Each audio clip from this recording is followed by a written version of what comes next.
ایک زمانے میں ہم سمناباد میں رہتے تھے. لاہور میں ایک جگہ ہے سمناباد، وہ نیا نیا آباد ہو رہا تھا، اچھا پوش علاقہ تھا. وہاں ایک بی بی آ کے رہی، ایک بڑی خوبصورت بہت ہی ماڈرن قسم کی ایک بیوہ عورت، بڑی نو عمر، اس کے 2 بچے تھے.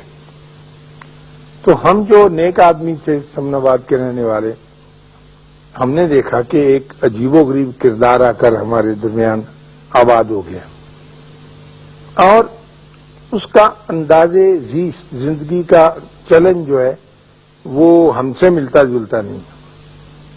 کیونکہ ایک تو وہ بہت اعلیٰ درجے کے نہایت خوبصورت کپڑے پہنتی تھی.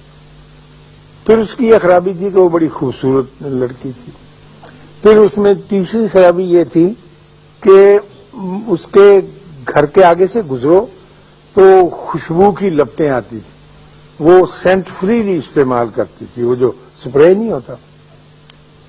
اس کے جو 2 بچے تھے خواتین و حضرات، وہ گھر سے باہر بھاگے پھرتے ہوتے تھے عام جگہوں پر، اور کھانا گھر پہ نہیں کھاتے تھے، لوگوں کے گھروں میں چلے جاتے تھے، اور لوگ ان کو کچھ دے بھی دیتے تھے اور وہ کھا بھی لیتے تھے.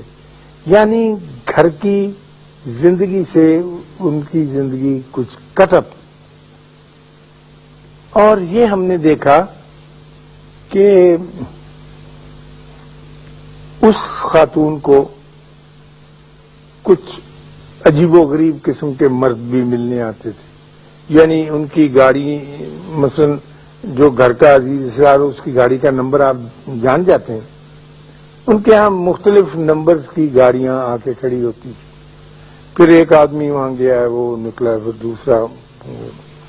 تو ظاہر ہے ہم جیسے بھلے آدمی تو کوئی اچھا نتیجہ نہیں نکال سکتے. وہ ان کے بارے میں ہم ایسا ہی رویہ تھا جیسا اب آپ کو میں یہ کہانی سنا رہا ہوں، تو آپ کے دل میں بھی لا مالا یہی خیال آتا ہے کہ ایسی ہو. تو ہمارے گھروں میں آپس میں جمعے کے وقت مسجد میں بھی چمے گوئیاں ہوتی تھی کہ یہ کون آ گیا ہے جو ہمارے اس علاقے میں آ کر آباد ہو گیا. مزیدار بہت محنت اور توجہ سے اس قسم کے چمٹی سے گیدڑ نکالتے رہتے. تو ایک دن وہ گئی، اچھا، اور لیٹ کے صوفے کے اوپر میں دیکھتا تھا، کھڑکی تھی بڑی ساری جو گھروں نے لیا، وہ ناول جاسوسی پڑھتی رہتی. کوئی کام نہیں کرتی تھی یار کہ چولہا چونکا ہو. بچے اس کے بچوں کو کئی دفعہ کہتی تھی کہ نکل جاؤ نکل جاؤ. تو ایک دن وہ گر گئی سبزی کی دکان پر، تو اٹھا کے لوگوں نے چھینٹے وینٹے مارے تو لا کے رکھا. تو 3 دن کے بعد وہ فوت ہو گئی، اچھی صحت میں چلی. تو وہ جو بندے آتے تھے وہی ان کو کفن دفن کے لیے لے گئے. تو پتہ چلا کہ وہ ایک جو بندہ ان کے ہاں آنے والا تھا وہ ان کا فیملی ڈاکٹر تھا، جو اس کی حفاظت پر، دیکھ بھال پر مامور تھا.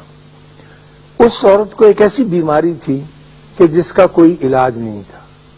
کینسر کی ایسی خوفناک صورت تھی سکن وغیرہ کی کہ اس کے بدن سے بدبو بھی آتی رہتی تھی، جسم پر زخم ایسے تھے، اور اسے سپرے کرنا پڑتا تھا اپنا تاکہ کوئی قریب کھڑے یا وہ نکلے تو اس کو تکلیف نہ ہو. اور اس کا لباس اس لیے ہلکا ہوتا تھا کہ غالباً بدن کو چبھتا تھا، جو بھی اسکن میں ڈیزیز اس کی پیدا ہو گئی.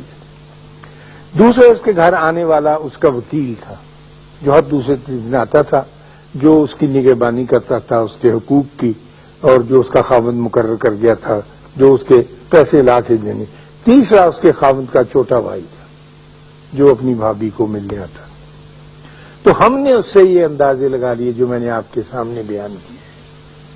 اور اس نیک پاک عورت کو جب اس پہ دورہ پڑتا تھا تو وہ بچوں کو دھکے مار کے باہر نکال دیتی، باہر جا کے کھیلو، باہر جا کے.